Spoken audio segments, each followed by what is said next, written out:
봉독하겠습니다. 이에 제사장 hil기야와 또 아히감과 악볼과 사반과 이사야가 여손지 홀다에게로 나아가니 그는 하라스의 손자 디과의 아들로서 예복을 주관하는 살룸의 아내라. 예루살렘 둘째 구역에 거주하였더라. 그들이 그와 더불어 말하며 훌다가 그들에게 이르되 이스라엘 하나님 여호와의 말씀이 너희는 너희를 내게 보낸 사람에게 말하기를 여호와의 말씀이 내가 이곳과 그 주민에게 재앙을 내리되 곧 유다 왕이 읽은 책의 모든 말대로 하리니 이는 이 백성이 나를 버리고 다른 신에게 분향하며 그들의 손의 모든 행위로 나를 경노하게 하였습니다. 그러므로 내가 이곳을 향하여 내린 진노가 꺼지지 아니하리라 하라 하셨느니라. 너희를 보내 여호와께 묻게 한 유다 왕에게는 너희가 이렇게 말하라. 이스라엘의 하나님 여호와가 이같이 말씀하셨느니라. 내가 듣는 말들에 대하여는 내가 이곳과 그 주민에게 대하여 빈터가 되고 저주가 되리라 한 말을 내가 듣고 마음이 부드러워져서 여호와 곧 내 앞에서 경비하여 옷을 찢고 통곡하였으므로 나도 내 말을 들었노라. 여호와가 말하였느니라. 그러므로 보라, 내가 너로 너의 조상들에게 돌아가서 편안히 묘실에 들어가게 하리니 내가 이곳에 내리는 모든 재앙을 내 눈이 보지 못하리라 하셨느니라 하니 사자들이 왕에게 보고하니라. 아멘. 봉독한 말씀으로 나도 내 말을 들었노라 라고 하는 내용으로 함께 은혜를 받습니다. 요시야 왕은 남유다의 16번째 왕입니다. 1절에 보면 요시야가 왕위에 오를 때의 나이가 8세라 예루살렘에서 31년간 다스렸다. 그리고 2절에 가서는 요시야가 여호와 보시기에 정직히 행하여 그의 조상 다윗의 모든 길로 행하고 좌우로 치우치지 아니하였더라. 그렇게 요시야를 평가를 해주고 있습니다. 이 요시야 왕이 하나님을 향한 열심이 너무 커서 성전을 보수하던 중에 율법책을 발견합니다. 그 율법책의 내용을 서기관 사반이 왕 앞에서 읽게 됩니다. 그 말을 들을 때에 이 요시야 왕은 그의 옷을 찢었다. 11절에 그렇게 기록하고 있습니다. 그리고 너희는 가서 이 발견한 책의 말씀에 여호와께 물으라. 우리 조상들이 이 책의 말씀을 듣지 아니하고 이 책에 우리를 위하여 기록된 모든 것을 행하지 아니하였도다. 여호와께서 내린 진노가 크도다. 그래서 신하들은 여선지자 훌다를 찾아가게 됩니다. 그리고 그 훌다는 유다 전체의 운명과 요시야 개인의 운명을 확인하는 내용이 오늘 읽은 말씀의 전체적인 내용입니다. 근데 19절에 보면 내가 한 말을 내가 들었다. 하나님께서 한 말을 요시야가 들었다. 그러면 하나님이 하신 말씀이 대체 뭐냐? 16절에 여호와의 말씀이 내가 이곳과 그 주민에게 재앙을 내리되 곧 유다 왕의 읽은 책의 모든 말대로 하리니 이는 이 백성이 나를 버리고 다른 신에게 분향하며 그들의 손의 모든 행위로 나를 경노하게 하였습니다. 그러므로 내가 이곳을 향하여 내린 진노가 꺼지지 아니하리라 하라 하셨느니라. 그러면 하나님의 진노가 대체 뭐냐? 그게 19절에 내가 이곳과 그 주민에게 대하여 빈터가 되고 저주가 되리라. 여기 빈터라고 하는 말은 황폐하다, 참담하다, 처량하다, 그런 뜻을 가지고 있습니다. 영어 성경에서는 이 빈터라고 하는 것은 황무지, 멸망, 놀라움 이런 것으로 번역이 됩니다. 이는 남유다가 외적의 공격을 받아서 폐허로 참담하게 될 것을 말을 해주고 있습니다. 그래서 저주가 되리라라고 하는 말은 남유다가 미천하게 되어 멸시받고 저주받게 될 것이라고 하는 것을 보여주고 있습니다. 그래서 서기관 사반이 읽은 그 율법책의 그 내용을 읽을 때 바로 이 말씀 속에 요시야가 그 말씀을 붙들고 거기서 회개 자복이 일어나게 됩니다. 그러니까 하나님 말씀 속에 이 민족이 죄를 짓고 그 죄로 인해서 하나님의 재앙이 내리게 될 것이다라고 하는 그 말씀 속에 요시야의 마음이 꽉 꽂히게 되는 거예요. 그리고 적극적인 회개의 자리로 나아가게 되는 겁니다. 자, 그러면 이 말씀을 읽을 때에 이제 이 요시야가 어떤 행동을 보여주느냐. 첫 번째, 내가 한 말을 내가 듣고 마음이 부드러워졌다. 이 부드러워졌다라고 하는 것은 하나님의 말씀에 민감히 반응하는 요시야의 상태를 부각시키고 있습니다. 여기 부드럽다라고 하는 말은 겁내다, 두려워하다라고 하는 의미가 있습니다. 그러니까 요시야가 하나님의 진노와 징계를 선언하는 그 하나님 말씀 앞에 두려움을 가진 거예요. 그 말씀 앞에 한없이 약하여지고 두려워하는 상태를 얘기합니다. 요시야는 진노를 선언하는 하나님 말씀 앞에 마땅히 취해야 할 자세를 취한 까닭에 하나님께서 요시야에게 자비를 베풀고 있습니다. 요시야는 하나님의 심판이 얼마나 무서운 것인가를 깨닫고 두려움에 사로잡히고 있습니다. 우리가 성경에 그런 내용들이 많이 나타나고 있는데 창세기 15장 1절에 보면 여호와의 말씀이 환상 중에 아브라함에게 나타납니다. 아브라함에게 하나님의 환상 중에 나타난 그 모습 속에 아브라함이 두려움을 갖자 하나님께서 아브라함아 두려워하지 말라. 나는 내 방패여 너의 지극히 큰 상급이다. 하나님의 말씀이 환상 중에 나타났는데 거기서 아브라함은 두려움을 갖습니다. 이사야 선지자는 이사야 6장 1절에 보면 내가 본즉 환상을 본 거예요. 주께서 높이 들린 보좌에 앉으셨는데 그의 옷자락은 성전에 가득하고 스랍이 모셨는데 스랍에게는 날개가 6개가 있어요. 그 둘 가지고는 그 스랍의 얼굴을 가렸고 그 둘 가지고는 자기 발을 가려오고 또 둘 가지고는 날아가면서 거룩하다 거룩하다 거룩하다. 만군의 여호와여 그의 영광이 온 땅에 충만하도다. 이걸 본 거예요.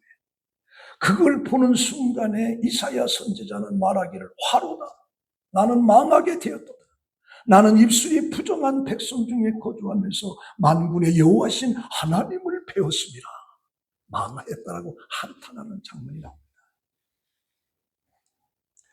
창세기 28장에 보면 이제 야곱이 형을 속이고 축복을 가로챈으로 에서가 그 동생의 야곱을 죽이려고 하니까 그의 어머니 나반이 이 동생을 살리기 위해서 외갓집 하란 땅으로 보낸 겁니다. 하란 땅으로 가는 도중에 베델이라고 하는 그 들판에 돌을 베고 잠을 자는데 그때 꿈속에 하늘에서부터 땅끝까지 사닥다리가 있는데 하나님의 사자가 오르락 내리락 하면서 하나님의 음성이 들립니다. 야곱아, 나는 너희 조상 아브라함의 하나님이요 이삭의 하나님이라. 내가 너와 함께하겠다. 그것을 본 순간에 잠에서 깨어난 그 야곱은 여호와께서 여기 계시거늘 내가 알지 못하였도다. 그러면서 두려워하면서 두렵도다. 이곳이여 하면서 하나님의 집이요 하늘의 문이로다. 그래서 자기가 배고팠던 그 돌을 갖다가 기둥을 삼아서 제단을 쌓고 하나님의 집이라 베델이라고 하는 이름을 짓고 두렵도다. 세례 요한도 그 시대의 최고의 인기 절정에 있으면서 모든 사람들이 세례 요한을 주시하고 있었습니다. 그때 예수를 쳐다보면서 세례 요한이 뭐라고 하냐, 내 뒤에 오시는 이가 그이라 나는 그의 신발끈을 묶기도 감당할 수 없다. 그리고 그 예수를 보면서 그는 흥하여야 되겠고 나는 쇠하였다. 그래서 하나님의 말씀, 하나님의 임재를 체험할 때 두려움을 느낍니다. 그래서 요시야도 하나님의 율법책을 읽을 때 그 율법책을 읽으면서 그는 부드러워졌다라고 두려움을 느낀다. 그리고 또 하나는 내가 한 말을 내가 듣고라고 하면서 요시야가 그 다음에 보여준 행동이 뭐냐? 겸비하였다. 이 겸비하다라고 하는 말은 무릎을 꿇다, 낮추다, 엎드리다라고 하는 뜻으로 자발적으로 하나님 앞에 자기 자신을 낮추는 모습입니다. 하나님 앞에서 가장 악한 것은 교만한 행동. 하나님의 존재를 무시하는 것이 바로 교만이요. 그것이 하나님 앞에 가장 악한 것. 요시야는 왕이었음에도 불구하고 하나님 앞에서 죄인에 불과한 자신의 실존을 깨닫고 스스로 낮추었기 때문에 하나님의 자비를 얻습니다. 그런데 이 겸비할 때 하나님께서 어떤 자에게도 복을 주시는데 열왕기상 21장을 보고 내가 충격을 받았어요. 아합이라고 하는 바알을 섬기는 그 이세벨 부인에 의해서 자기 민족을 바알로 섬기는 죄악에 끌리고 그러다 가장 악한 왕입니다. 그런 아합이 자기 성 앞에 나봇이 거느리고 있는 포도원이 있는데 그 포도원이 탐이 나서 그 나봇을 불러서 그 포도원을 나한테 팔아라. 내가 더 좋은 포도원을 주겠다. 아니면 값으로 쳐주겠다. 그때 나봇이 아합에게 내 조상의 유산을 왕에게 주기를 여호와께서 금할지로다. 나는 팔 수가 없다. 아합이 이 말을 듣고 침상에 누워서 식음을 청피하면서 근심하니까 그의 부인 이세벨이 찾아와서 왕에 대체 무슨 근심이 있어서 식음합니까? 사실을 얘기합니다. 저 앞에는 나봇의 포도원을 내가 원해서 더 좋은 포도원을 줄 테니까 나에게 팔아라. 아니면 돈으로 주겠다. 그런데 거절했어. 그러자 이세벨이 뭐라고 하느냐? 뭘 그것 가지고 일어나서 식사서 내가 다 해결할 테니까. 그리고 불량자 두 사람을 세워서 거짓으로 하나님을 저주하고 왕을 저주했다라고 하는 것으로 몰아붙여서 나못을 돌로 쳐서 죽여버립니다. 그리고 이세벨이 아합에게 말하기를 나봇이 죽었으니까 이제 포도원을 차지하셨습니다. 그래서 포도원으로 내려가는 거예요. 그때 하나님께서 엘리야에게 아합이 지금 나봇의 포도원으로 내려간다는 그에게 만나라. 그래서 이제 엘리야는 포도원으로 내려가는 아합을 만나서 당신이 하나님 보시기에 악을 행하였으므로 내가 내게 재앙을 내려서 너를 전부 다 쓸어버리겠다. 내게 속한 남자는 다 멸할 것이고 이세벨에 대해서도 걔들이 스스로 이스라엘 성 앞에서 이세벨을 흩어서 먹을 것이다. 아합에게 속한 자는 성읍에 죽은 자들은 개들이 먹고 죽어서 들에서 죽은 자는 새들이 먹으리라라고 하는 말을 엘리야 선지자가 아합에게 얘기해요. 아합이 그 말을 듣고 충격을 받습니다. 그래서 열왕기상 21장 27절에 보면 이 모든 말씀을 들을 때에 그 악한 아합이 자기 옷을 찢습니다. 굵은 배로 몸을 동이고 금식하면서 굵은 배에 누우면서 풀이 죽으면서 달아나. 그때 여호와가 엘리야에게 말을 합니다. 야, 아합이 내 앞에서 겸비함을 내가 보았느냐? 자기의 잘못을 뉘우치고 겸비함으로 금식하는 그 악한 자지만 그 아합을 내가 보았느냐? 내가 재앙을 저에 살아있을 때는 내리지 않겠다. 왜? 그가 내 앞에 겸비함을 보였기 때문에. 그래서 그 아들의 시대에 그의 집에 재앙을 내리라 하셨다. 그래서 가장 악한 아합도 하나님 앞에 자기 자신을 겸비하고 겸손함으로 보여줄 때 하나님께서 그를 용서해 줍니다. 세계적인 스승이라고 하면 일본의 도요이코를 얘기합니다. 그는 메이지 학원과 고베 신학교를 졸업했고 그는 미국 프린스턴에서 신학과 생물학을 전공하고 일본에 귀국해서 빈민굴에서 빈민들과 함께 생활하면서 전도와 사회사업, 농민운동에 헌신한 사람이 도요이코입니다. 그래서 세계적인 스승이라고 평가를 합니다. 그가 젊었을 때 폐결핵으로 사형 선고를 받습니다. 죽는 날만을 기다리던 때가 있었는데 어느 날 친지들과 그가 섬기던 교회의 교인들이 찾아와서 너는 이제 죽을 것이니까 하고 고별 예배를 드렸어요. 그날 밤 이 도여이교는 몹시 번민했는데 생각하기를 이왕 죽기는 마찬가지인데 죽는 시간을 기다리는 것보다 죽는 날까지 남자답게 한번 선한 일을 담당해보겠다. 그리고 결단을 내립니다. 그리고 그는 다음날 기계 도구를, 가재 도구를 전부 다 정리하고 몇 가지 살림 도구를 수리시고 빈민굴로 들어갑니다. 그래서 빗자루와 걸레를 들고 다니면서 거리를 청소하고 어린이들을 돌보면서 그 일에 몰두합니다. 이렇게 봉사하면서 살아가는 중에 그는 점점 건강이 소생되고 그는 70살이 넘도록 세상을 그렇게 봉사 속에 살아간 거죠. 바로 우리가 세상을 살아가면서 내 자신을 낮추고 겸비하게 살아간다라고 하는 것은 하나님의 놀라운 축복의 길이 거기에. 마태복음 20장에 보면 예수님께서 이렇게 말합니다. 나는 섬김을 받으러 온 것이 아니라 섬기러 왔다. 그러면서 제자들의 발을 일일이 다 씻어줘. 이게 바로 겸비야, 겸손함. 그 다음에 세 번째는 내가 한 말을 듣고라고 하면서 그 다음에 요시야가 보여준 것은 뭐냐? 옷을 찢고 통곡했다. 그러니까 여기에서 우리가 내 말을 듣고 한 다음에 요시야 마음이 부드러워졌다. 바로 하나님을 두려워했다. 그리고 그 앞에 겸비함을 가졌다. 그런 다음에 그 마음 속에 그 다음에 외적인 증거가 뭐냐? 옷을 찢고 통곡하는 거예요. 하나님을 두려워하고 하나님 앞에 겸손한 자에게 나타난 행동이 뭐냐? 옷을 찢며 통곡하는 거예요. 이게 연결돼요. 하나님의 두려움을 내가 체험하면 그 앞에 우리는 겸손하게. 겸손한 사람에게 나타나는 것이 뭐냐? 자기 옷을 찢고 통곡하는 거예요. 이 요시야가 하나님의 두려움과 그 앞에 겸비함을 가지고 외적으로 보여준 것이 뭐냐? 옷을 찢고 통곡하는 거죠.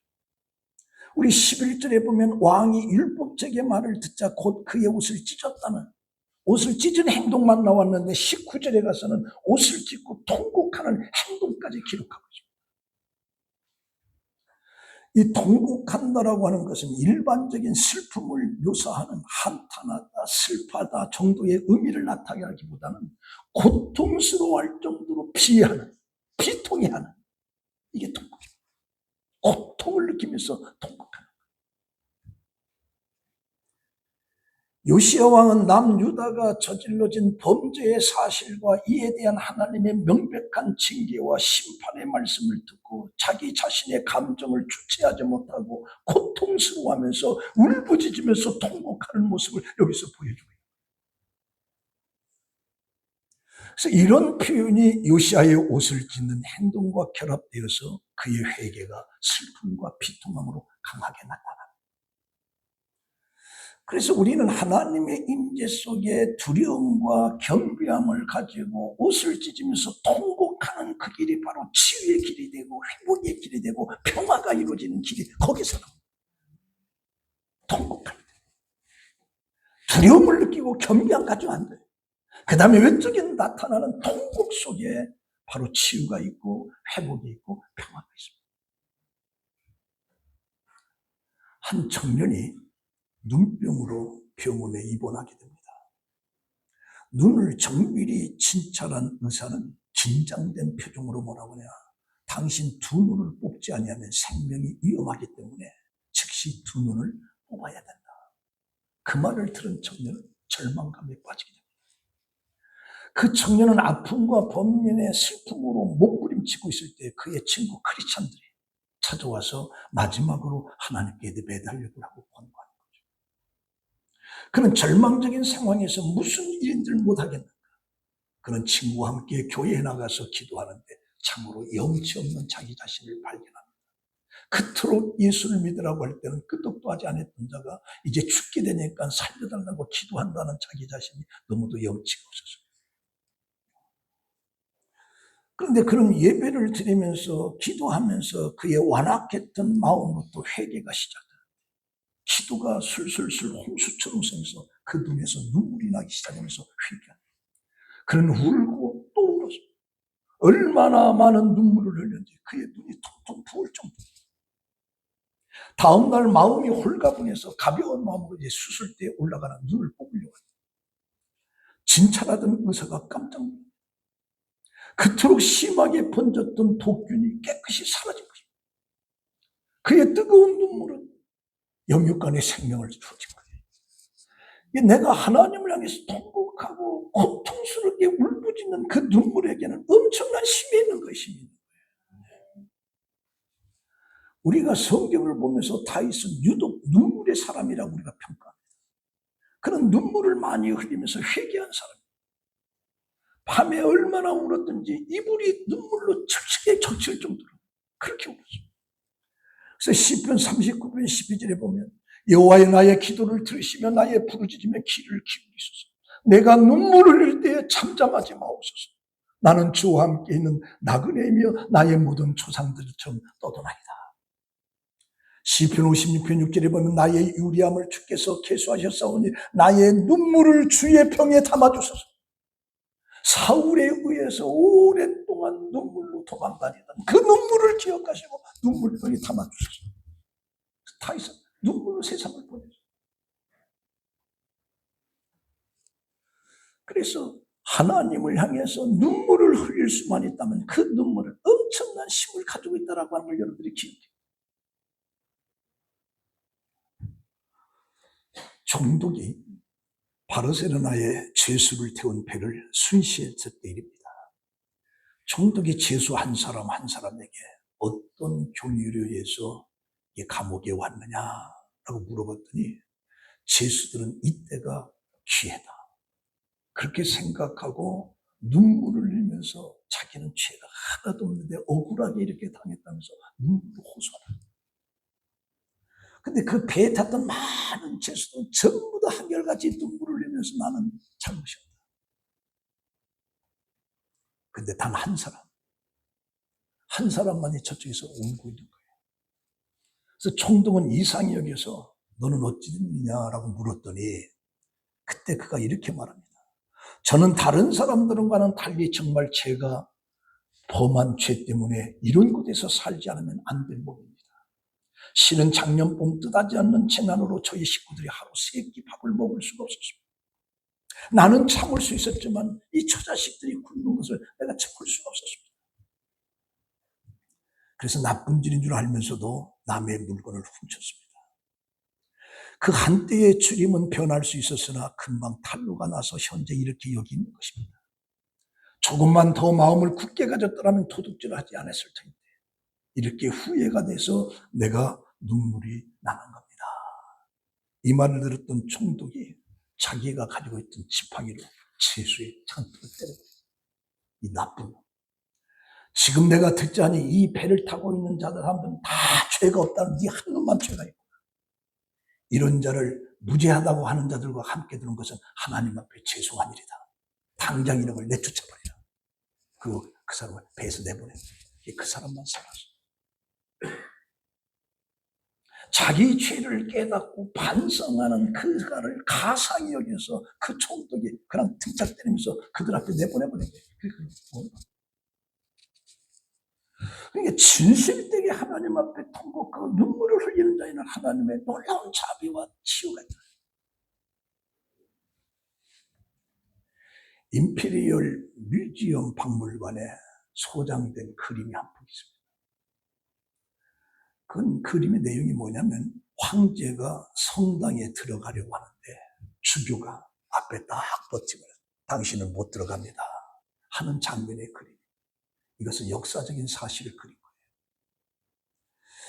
주후 390년경에 테살로니가에 로마의 통제를 반대하는 운동이 일어났었는데 이것을 막기 위해서 1500명을 무참히 다 죽여버린 거예요. 그 뒤에 테오도시우스 황제가 밀라노를 방문하고 주일날 예배를 드리려고 성당에 들려고 하는데 당시 교부인 암브로시우스가 문을 딱 막고서 당신은 들어갈 수가 없습니다.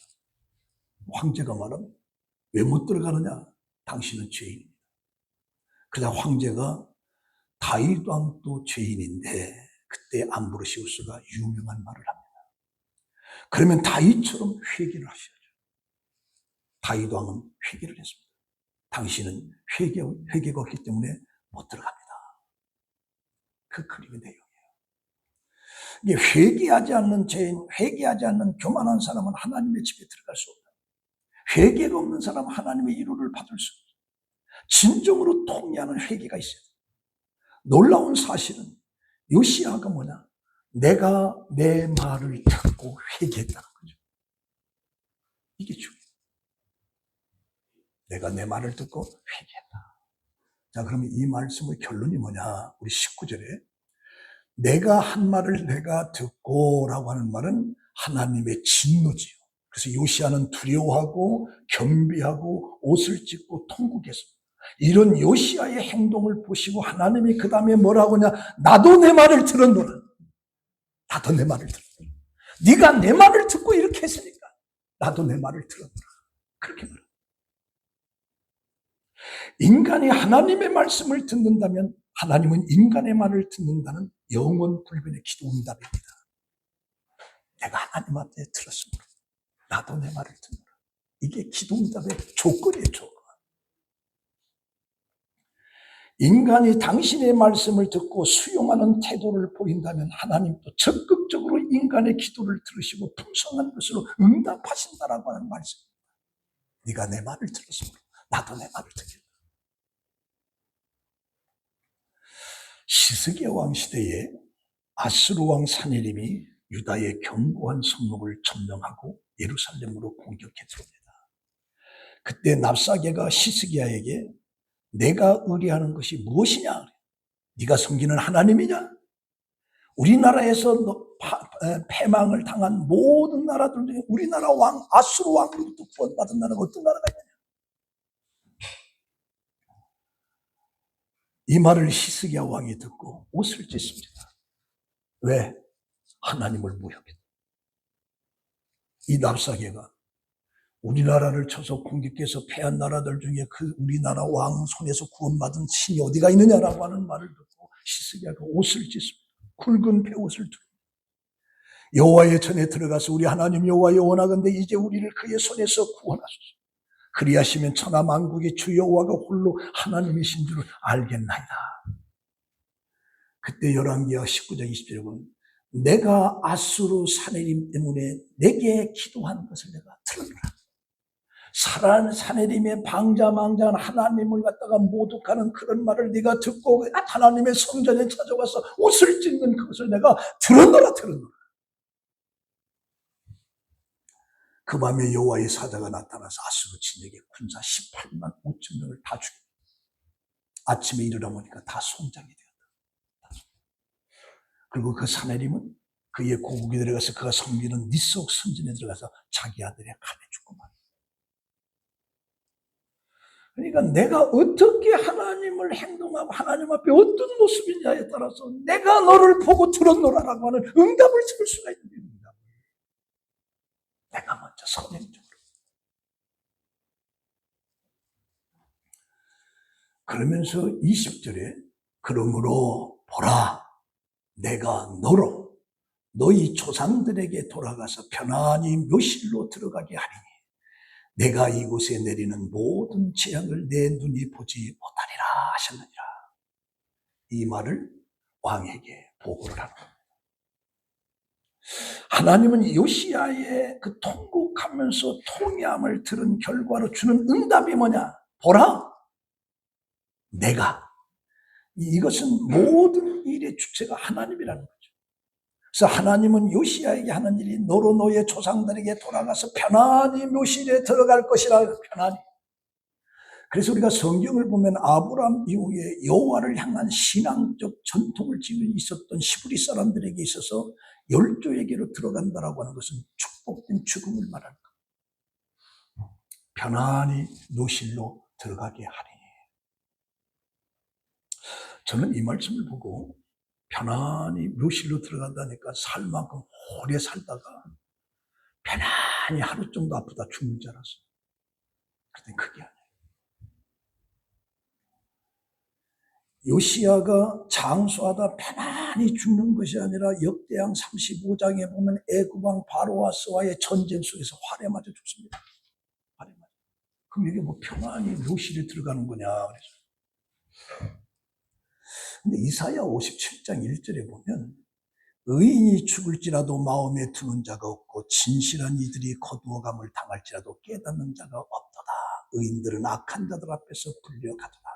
이 의인들과 정직한 자들이 빨리 세상을 떠나는 것은 너희들이 그 뜻을 알지 못한다. 왜? 큰 재앙을 만나기 전에 그를 먼저 불려가는 걸 누가 알겠냐.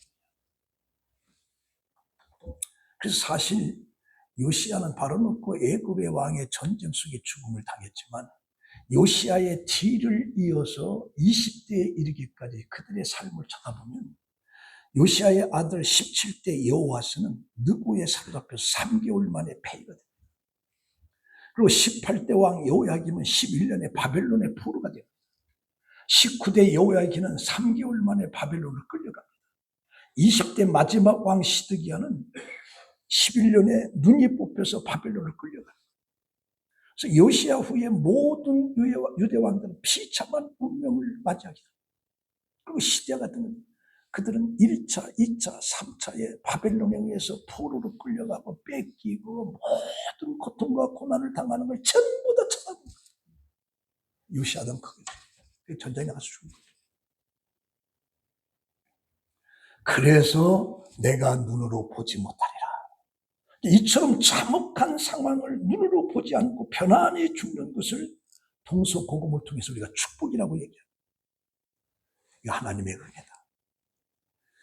그래서 사실 시드기야 왕의 죽음을 비교할 때 요시야의 죽음은 큰 축복인 겁니다. 징계를 보지 않고 편안히 다윗의 묘에 잠든 반면에 시드기야는 바벨론의 침공으로 자기가 다스리는 유다 백성들이 공공함을 다 쳐다보는 거예요. 예루살렘이 함락되기에는 비참한 장면을 쳐다봅니다. 자기 아들이 자기 앞에서 3명이 다 죽습니다. 자기 눈은 뽑히고 3살에 끌려서 바벨론을 끌려갑니다. 거기서 죽습니다. 이런 비극을 요시야가 경험하지 않게 되죠. 편안히 네 조상의 묘실에 들어갑니다. 이런 엄청난 재앙이 요시야가 죽은 지 20년 만에 일어나는 겁니다. 20년. 자, 오늘 이 말씀의 결론입니다. 우리가 세상을 살아가면서 가장 중요한 것이 뭐냐? 요시야를 통해서 하나님의 두려움, 하나님 앞에 우리 두려움을 가져. 네. 하나님 앞에 기고만장하고 말 함부로 해서는 하나님 거룩, 하나님 앞에 두려움, 그 앞에 겸비함을 가져. 그리고 통곡하는 회개의 눈물이 있어요. 통곡하는 회개. 이렇게 하는 요시야를 보고 나도 내 말을 들어라. 이런 요시야의 전제적인 행동을 통해서 하나님께서 말씀하시는 것이 뭐냐? 나도 내 말을 들어라. 그럼 여러분들의 안타까운 기도에 여러분들의 안타까운 마음을 하나님이 들어놓으라고 하는 이야기를 듣기 위해서는 먼저 선행돼야 될 것이다. 네가 내 말을 들어. 그건 하나님에 대한 두려움. 세상을 겸손하게 살아. 그리고 눈물을 쏟는 거예요. 그때 나도 내 말을 들었기 때문에 나도 네 말을 들어주겠다. 라고 하는 요시야의 사건을 보면서 여러분들도 삶 속에 요시야처럼 하나님의 말씀을 항상 듣고 그 하나님을 두려워하고 그 말씀을 두려워하고 그 말씀 앞에 겸손해 겸비해야 돼. 강팍해서는 안 돼. 그리고 그 하나님 앞에 통곡하고 눈물을 쏟고 그때 나도 내 말을 들어라. 하나님의 놀라운 축복 속에 여러분들이 승리하는 삶이 되기를 예수의 이름으로 축원합니다. 기도하겠습니다. 하나님 감사합니다.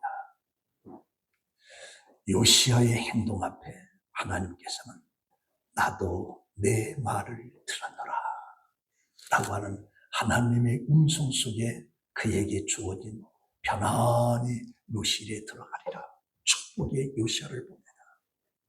오늘 우리들도 하나님 앞에 우리는 두려움과 겸비함과 눈물을 가지고 살아가면서 하나님께서 나도 내 말을 들었노라 라고 하는 음성을 듣는 우리 성복음 성도들이 되게 하여 주시옵소서. 예수님의 이름으로 기도합니다. 아멘.